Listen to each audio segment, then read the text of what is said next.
Christmas is really a time of waiting, being sober, and waiting and watching. That is what the Advent means, and that's what Christmas means. First coming, second coming. That's why we celebrate Christmas, points to God's promises regarding the birth of the Messiah, first coming, and the coming of the Lord Jesus Christ as Lord and King, second coming. But there's one more waiting, one more promise of God. And that is dealt with in the passage in 2 Peter chapter 1, verse 3 and 4. Because Peter here talks about God's very great and precious promises in connection with our present sanctification. Now, what does that mean? Basically, God is waiting for us to be made holy, if I can put it in the simplest of terms. So here in verse 4, Peter writes, through these he has given us this very great and precious promises, so that through them you may participate in the divine nature, having escaped the corruption in the world caused by evil desires. So what God is waiting for is for us to be made holy, to be made like Jesus Christ. And He's waiting. So as we celebrate Christmas and we think of His promises and the importance of waiting, as it was for the people in the first century waiting for the Messiah, and waiting as it is for all of us, waiting for the second coming, for all of us, we also await God's transformation of us into Christ-likeness. He's waiting. So in the following verses, we read about how God has promised, and we are to make every effort to add virtue upon virtue, faith, goodness, knowledge, self-control, perseverance, godliness, brotherly kindness, love.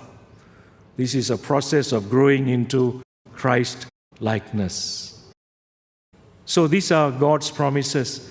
God has promised us this transformation, but He requires us to cooperate with Him.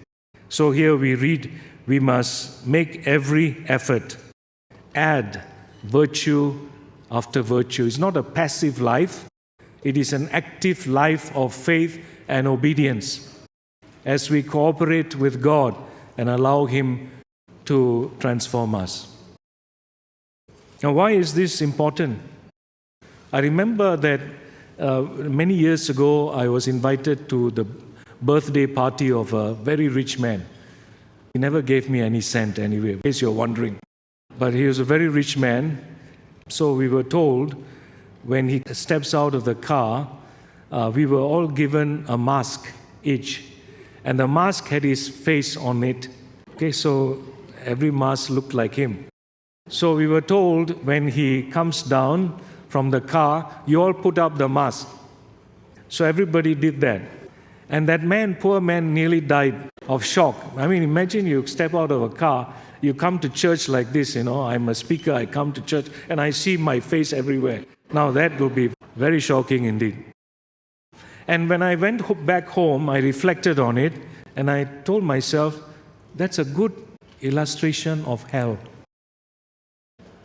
Hell is when you wake up, and all you see is yourself. And it's like, God is saying, since you love yourself so much, you can spend eternity with yourself. Good luck. That is hell. Because our basic problem is our self-centeredness, our self-love, our self-righteousness, our self-indulgence. That is hell. And conversely, heaven is where everywhere you turn, you see Jesus. Not only because Jesus is there, obviously, in heaven, He's right in the center, but also because we read in 1 John chapter 3, verse 2, when He comes, we will be like Him. So we will all look like Him. There will be a family resemblance. We will be like Him means we will be like Jesus in His character. And that is why everywhere you turn, you will see Jesus.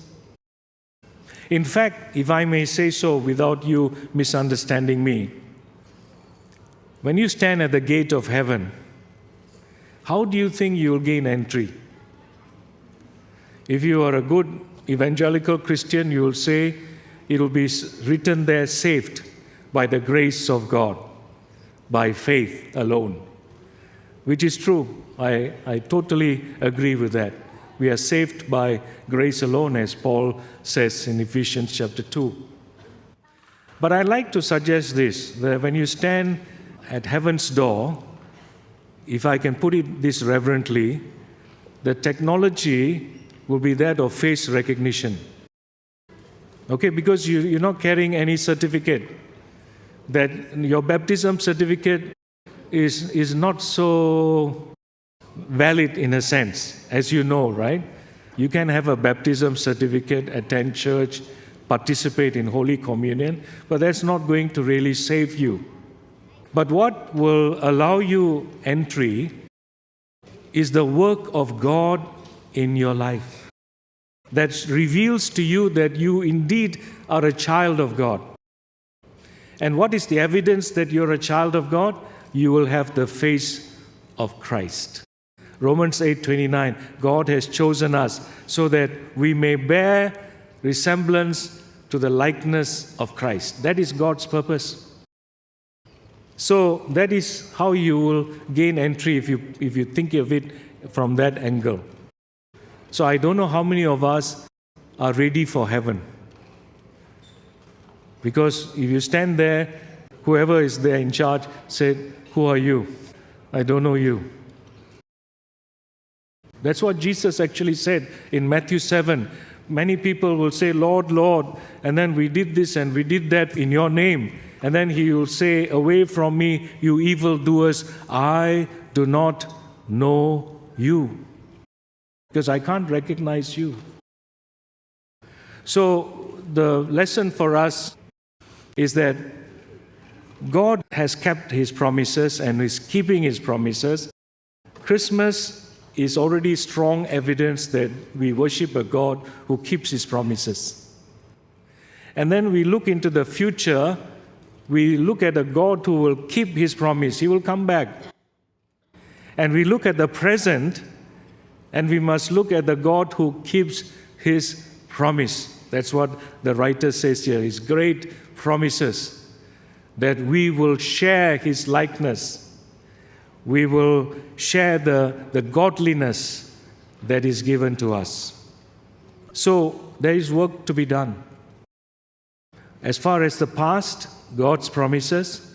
As far as the future, God's promises. And as far as the present, God's promises. We are surrounded by God's promises. God's promises form the foundation of our lives. And we praise God for His promises.